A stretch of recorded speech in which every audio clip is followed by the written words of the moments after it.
Steve Robbins here. Welcome to the Get It Done Guys, quick and dirty tips to work less and do more. Anytime we use tools to shape our world, the tools shape us in return. I learned to use a screw gun, and now I have a scar in the shape of a screw head burned into my index finger. I have been shaped, but sometimes we have a choice about who shapes whom. I usually talk about how we can help ourselves work less and do more. But that's only half the puzzle. Most of us aren't in it alone. We're part of a larger organization, like a Fortune 500 company, a nonprofit trade organization, a little league team, or the mafia. When you're part of a group, your ability to get things done also depends on the people around you. If you need things from them to finish your job, your productivity is at their mercy. Bernice is planning a wedding ceremony. No matter how efficient she is at writing and sending invitations, she simply can't send out invitations until her boyfriend Melvin sends her his guest list.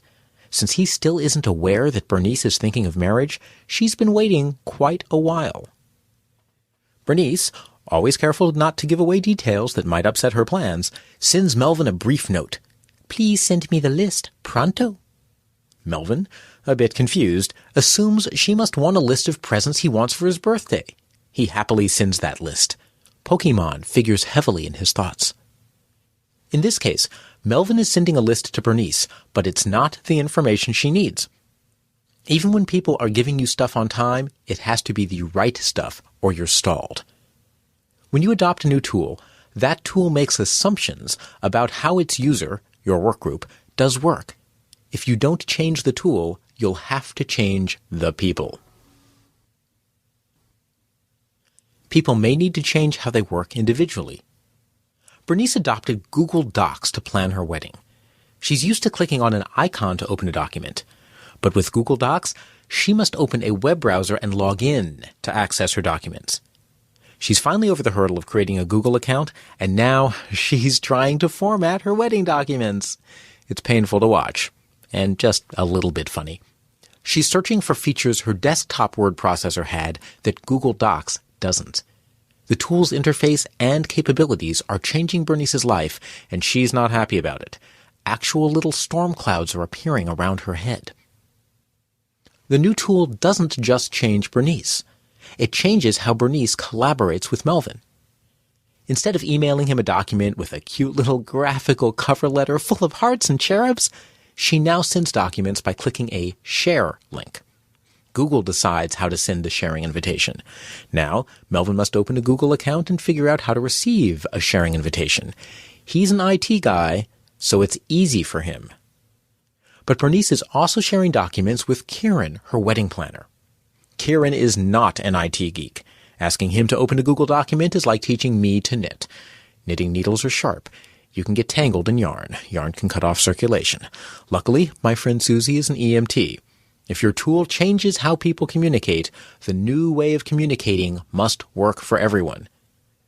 Google Docs didn't just change how data got passed, but it also changed what data got passed.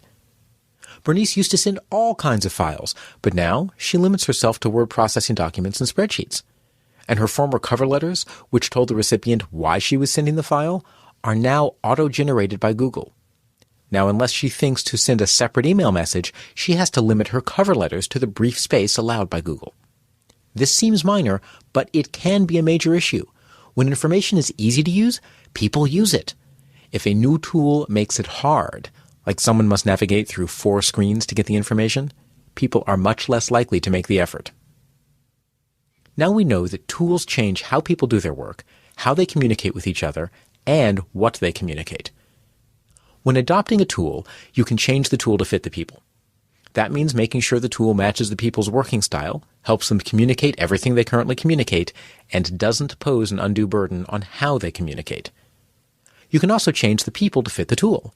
This means reprogramming the people. The more they have to change what they do, how they communicate, and what they communicate, the less likely it is that you'll be successful. Let's be blunt. All of us love change, as long as everyone else is changing to make our lives easier and we get to stay the same. To decide whether to use your new tool, list the changes people will have to make for the tool to be successful. That's how hard it will be to make the tool successful with your current people systems. Now your decision is simple. If the effort to reprogram the tool is less than the effort to reprogram the people, change the tool. Otherwise, change the people. Bernice has realized that while Melvin can make the change to Google Docs, Karen can't. Planning a wedding without letting the groom know he's about to get married is tricky business. She doesn't need the extra burden of trying to change Karen. After all, she's about to have her hands full trying to change Melvin. I hope your tool works out more successfully. This is Steve Robbins. For information about my personal productivity products and services, visit steverobbins.com. Work less, do more, and have a great life.